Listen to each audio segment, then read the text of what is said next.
नमस्ते बच्चों, कैसे हैं आप सब। आज हम कक्षा 11 हिंदी साहित्य की पाठ्य पुस्तक अंतरा से गद्य पाठ 1 ईदगाह के प्रश्नोत्तर करेंगे। कुछ प्रश्न हम पिछले वीडियो में कर चुके हैं। 8 प्रश्न हो गए थे, आज है ये 9वां प्रश्न। बच्चे हामिद ने बूढ़े हामिद का पार्ट खेला था। बुढ़िया अमीना बालिका अमीना बन गई थी। इस कथन में बूढ़े हामिद और बालिका अमीना से लेखक का क्या आशय है, स्पष्ट कीजिए। तो इस कथन में बूढ़े हामिद और बालिका अमीना से लेखक का आशय उनके द्वारा किए गए कार्यों की वजह से है। हामिद बच्चा था, लेकिन उसने घर के बड़े बुजुर्ग जैसा कार्य किया था। घर के बड़े बुजुर्ग या मुखिया जो होते हैं, वे परिवार के सदस्यों की ज़रूरतों और सुख सुविधाओं का ध्यान रखते हैं। यह कार्य दादी अमीना का था, लेकिन कहानी में हामिद ने दादी के कष्ट को ध्यान में रखते हुए हाथों को जलने से बचाने के लिए चिमटा खरीदा। जैसे बड़े बूढ़े या माता पिता अपना पेट काटकर अपनी इच्छाओं को मारकर बच्चों के लिए पैसे खर्च करते हैं, वैसे ही हामिद ने अपनी खिलौने और मिठाई की इच्छा को दरकिनार करके दादी की ज़रूरत की चीज़ खरीदी। इस प्रकार उसने बालक होते हुए भी एक विवेकवान और जिम्मेदार बुजुर्ग की भूमिका निभाई थी। उधर बूढ़ी दादी हामिद के हाथ में चिमटा देखकर बुरी तरह चौंकी और उसके जवाब सुनकर बहुत दुखी और क्रोधित हुई कि इसने अपने लिए न कुछ खरीदा न खाया, और वहाँ मेले में भी इसे मेरा ध्यान रहा। यह समझते ही उसका हृदय तड़प कर रो उठा। उसके मुँह से बोल न फूटे, बस वह गदगद होकर भाव विभोर होकर रोने लगी और हामिद को दामन फैलाकर दुआएं देती रही। तो इस तरह से दादी अमीना बच्चे की तरह व्यवहार कर रही थी, रो रही थी। इसलिए लेखक ने हामिद को बूढ़ा हामिद और अमीना को बालिका अमीना कहकर बहुत ही खूबसूरती से उनके चरित्र को, उनकी भूमिका को रेखांकित किया। समझ में आया। अगला प्रश्न है 10। दामन फैलाकर हामिद को दुआएं देती जाती थी और आंसू की बड़ी बड़ी बूंदें गिराती जाती थी। हामिद इसका रहस्य क्या समझता। लेखक के अनुसार हामिद अमीना की दुआओं और आंसुओं के रहस्य को क्यों नहीं समझ पाया, कहानी के आधार पर स्पष्ट कीजिए। तो ईद के मेले से सभी बच्चों ने अपने मनपसंद खिलौने खरीदे, मिठाइयाँ खाई, लेकिन छोटे से हामिद ने अपनी दादी के लिए चिमटा खरीदा।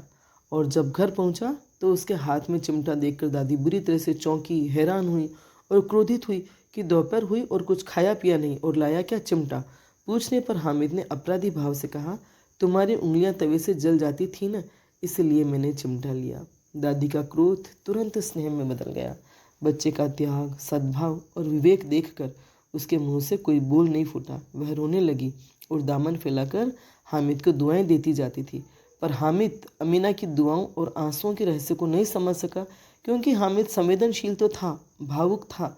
वह दादी की पीड़ा और तकलीफ को तो समझता था कि दादी जब रोटी सेकती है तो उसकी उंगलियां तवे से जल जाती है, क्योंकि अपने हाथों से वो रोटी को पलटती है, चिमटा नहीं था इसलिए।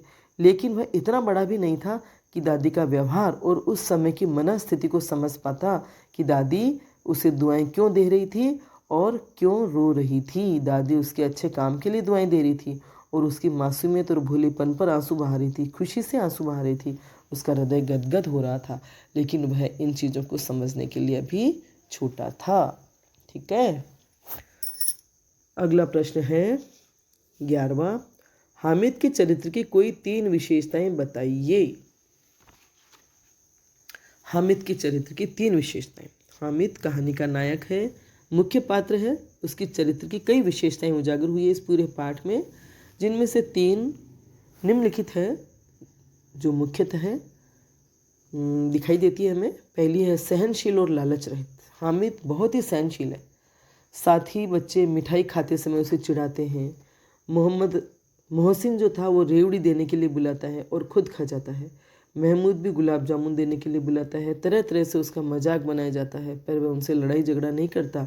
शालीनता से अपने तर्क देता है, जवाब देता है। दुकानों पर मिठाइयाँ और खिलौने आदि देखता है, पर मन पर नियंत्रण रखता है और बच्चों के व्यवहार को सहन करता है। दूसरी उसकी विशेषता है विवेकशील। हामिद 5-6 बरस का बच्चा है, लेकिन बाकी बच्चों से और अपनी उम्र से ज़्यादा समझदार और विवेकी है। उसके पास केवल 3 पैसे थे, पर उसने उन्हें खर्च करते समय धीरज रखा। मिठाइयों और खिलौने छोड़कर उसने दादी के लिए चिमटा खरीदा, जो उसके विवेक का परिचय देता है। इसके अलावा भी कहानी में जगह जगह उसके तर्क वितर्क और व्यवहार उसके विवेकशील होने के गवाह हैं। ठीक है। अगली विशेषता है भावुक और तार्किक। हामिद भावुक है, संवेदनशील है, अपनी दादी को बहुत प्यार करता है और दादी की उंगलियों को जलने से बचाने के लिए खिलौने, मिठाइयाँ सब छोड़कर चिमटा खरीदता है। और जब दोस्त उसके मजाक बनाते हैं तो चिमटे के पक्ष में जो तर्क देता है और उनके खिलौनों के बारे में जो कुछ कहता है वह उसकी तार्किक क्षमता को उजागर करता है। मतलब दादी के लिए चिमटा खरीदता है, वह उसकी भावुकता को दर्शाता है, और चिमटे के पक्ष में जो तर्क देता है वह उसकी तार्किक क्षमता को उजागर करता है। ठीक है। तो इससे से हामिद की मुख्य विशेषताएं हैं। अगला प्रश्न है 12वां। हामिद के अतिरिक्त इस कहानी के किस पात्र ने आपको सर्वाधिक प्रभावित किया है और क्यों? हामिद के अतिरिक्त कहानी के पात्र अमीना ने हमें सर्वाधिक प्रभावित किया है और उसने हमारे दिल को छू लिया है। उसके पुत्र और पुत्रवधू असमय काल के शिकार हो गए और वृद्धावस्था में उस पर हामिद की जिम्मेदारी आ जाती है। वह बहुत ही प्यार से हामिद की देखभाल करती है, कपड़े सिलकर घर खर्च चलाती है। बहुत ही धैर्यवान, सहनशील और त्याग की भावना उसमें है। घर में पैसे नहीं हैं फिर भी 3 पैसे जुटाकर हामिद को देती है और उसके लिए बहुत चिंतित रहती है। सेवैयाँ बनाने की चिंता भी उसे सताती है। गरीब होने के बावजूद उसकी भावना रहती है कि ईदी मांगने के लिए नाइन, धोबिन ये सब आएंगी तो उन्हें भी ईदी देनी है। वह बहुत ही प्रेरणादायी व्यक्तित्व है। उसका चरित्र बहुत ही सहज है और हमें अपने आसपास ही महसूस होता है, अर्थात सबकी दादियाँ ऐसी ही होती हैं। ठीक है। अगला प्रश्न है 13। बच्चों में लालच एवं एक दूसरे से आगे निकल जाने की होड़ के साथ साथ निश्चलता भी मौजूद होती है। कहानी से कोई 2 प्रसंग चुनकर इस मत की पुष्टि कीजिए। सही है, बच्चों में सहज ही लालच की भावना भी होती है। दूसरों से आगे निकलने की होड़ के साथ साथ निश्चलता या भोलापन और सरलता भी होती है। ऐसे कई प्रसंग कहानी में आए हैं, जैसे जब सभी बच्चों ने मेले में मिठाइयाँ और खिलौने खरीदे तो हामिद भी ललचाई दृष्टि से उन्हें देख रहा था। लेकिन बच्चों में भी लालच होता है। कोई उसे न मिठाई खाने को देता है और न कोई खिलौना हाथ लगाने देते हैं, ताकि वह कम से कम हाथ से छूकर अपनी इच्छा पूरी कर ले। और बच्चों में होड़ की भी प्रवृत्ति होती है, एक दूसरे से आगे निकलने की, अपनी चीज़ को दूसरों से अच्छा बताने की भी। मेले में बच्चों ने खिलौने खरीदे, हामिद ने चिमटा। सब ने उसके चिमटे की हंसी उड़ाई तो अपने अपने खिलौनों को अच्छा बताया। तो जवाब में हामिद ने भी अपने चिमटे के पक्ष में शानदार तर्क दिए, सबकी बोलती बंद की और सबके खिलौनों को कमतर बताया। तो इससे से एक दूसरे से होड़ करने की प्रवृत्ति बच्चों में होती है। और तीसरी बात है निश्चलता की। तो बच्चे स्वभाव से एकदम निश्चल, सरल और निष्कपट होते हैं। तत्काल बात को मान लेते हैं, मतलब उन्हें कोई भी बात समझाई जाए तो वो तत्काल बात को मान लेते हैं, सरल होते हैं। सामने वाला चालाकी से अपनी बात रख रहा होता है तो भी वो उसे सही मानते हैं। अमीना ने हामिद को उसके अब्बा और अम्मी के बारे में जो बता रखा था वह उस पर विश्वास करके भविष्य के लिए आशान्वित था। बच्चे अपने खिलौनों की तारीफ कर रहे थे और हामिद के चिमटे पर हंस रहे थे। लेकिन जब हामिद ने अपने चिमटे के पक्ष में तर्क दिए तो सब अपने खिलौनों को भूल गए और हामिद के चिमटे में रुचि दिखाने लगे। इस तरह बच्चे बड़े ही निश्चल थे, जल्दी ही सबकी बातों में आ जाते हैं और विश्वास कर लेते हैं। अगला प्रश्न है 14वां।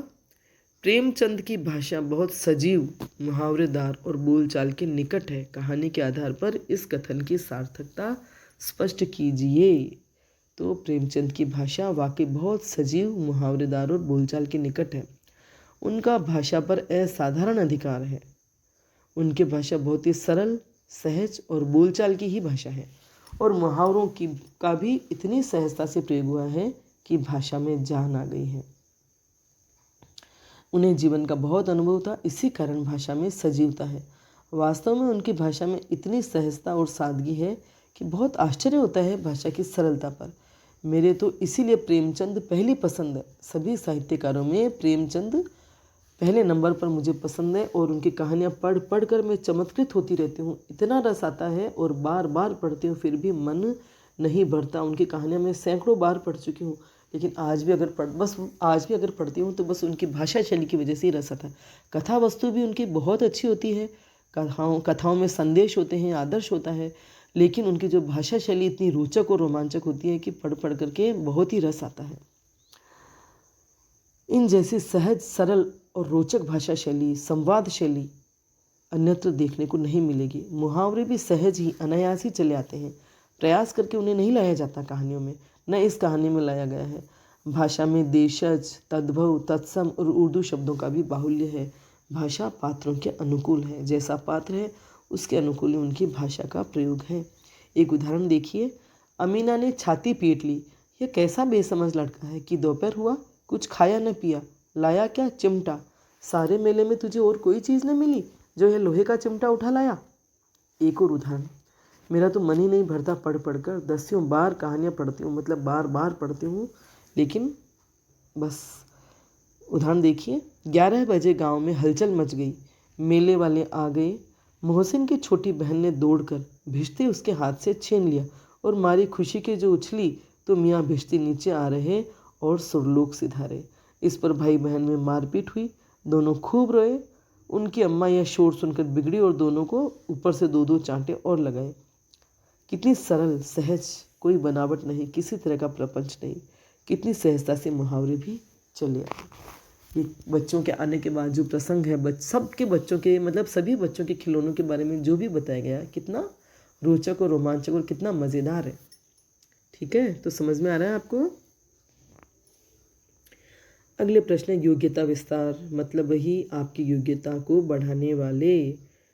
प्रेमचंद की कहानियों का संग्रह मानसरोवर नाम से 8 भागों में प्रकाशित है। अपने पुस्तकालय से लेकर उसे पढ़िए। तो मानसरोवर नाम से 8 भागों में भी प्रकाशित है और कहानियों के संग्रह अलग अलग नाम से भी प्रकाशित हो रहे हैं उनके। तो आप आराम से अपने पुस्तकालय से लेकर पढ़िए और बहुत ही आनंद उठाइए प्रेमचंद के साहित्य का। दूसरा प्रश्न है, इस कहानी में लोक प्रचलित मुहावरों की भरमार है, जैसे नानी मरना, छक्के छूटना आदि। तो इसमें आए मुहावरों की एक सूची तैयार कीजिए। तो वास्तव में पाठ में पंक्ति, मतलब एक एक पंक्ति में मुहावरा मिल जाएगा आपको।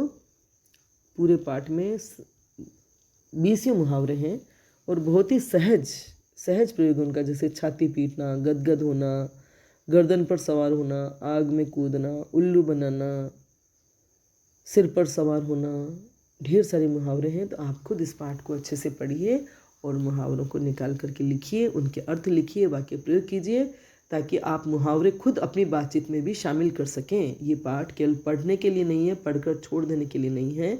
इन पाठों में जो भी बातें आती है, जिस तरह से भी, जैसे भाषा शैली है तो, या मुहावरे हैं तो, या जो भी शब्द भंडार आपका बढ़ता है, तो उनका आप अपनी बातचीत में, बोलचाल में प्रयोग कीजिए। ठीक है, आगे चलते हैं। शब्दार्थ और टिप्पणी। शब्दों के अर्थ। बला मने मुसीबत, कष्ट, आपत्ति या बहुत कष्ट देने वाली कोई वस्तु या कोई व्यक्ति हो तो हम कहते हैं अरे बला आ गई। बदहवास मने घबराना, होश आवाज़ ठीक न होना। एकदम घबरा जाता है ना व्यक्ति, तो उसे कुछ सूझ नहीं पड़ता कि वो क्या करें, ऐसी स्थिति को बोलते हैं बदहवास। निगोड़ी मने अभागी, निराश्रय, जिसका कोई न हो। निगुड़ी जो शब्द है वो बड़ा प्यार से किसी से शिकायत के लहजे में कुछ कहने के लिए प्रयोग किया जाता है। चितवन किसी की ओर देखने का ढंग, दृष्टि, कटाक्ष, नज़र। वज़ू नमाज से पहले यथाविधि हाथ पांव और मुंह धोना। सिजदा माथा टेकना, खुदा के आगे सिर झुकाना। हिंडोला मने झूला या पालना।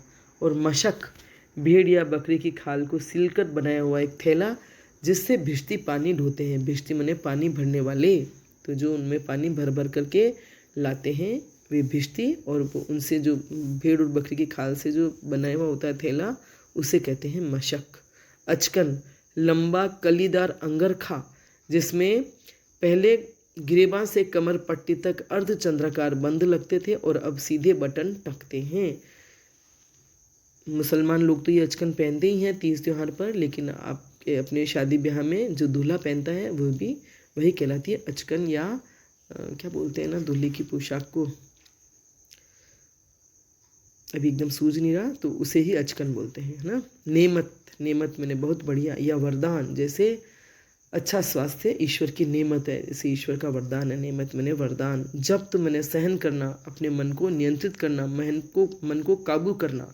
दामन मैंने पल्लू या आंचल। तो आपको ये सब चीज़ें, सब प्रश्नोत्तर समझ में आ गए होंगे। वीडियो पसंद आया हो तो लाइक करें, अपने फ्रेंड्स के साथ शेयर करें, मेरे चैनल को सब्सक्राइब करें, बेल आइकन भी अवश्य टच करें ताकि जो भी वीडियो मैं बनाऊंगी उसकी सूचना आपको तत्काल मिल जाएगी। धन्यवाद।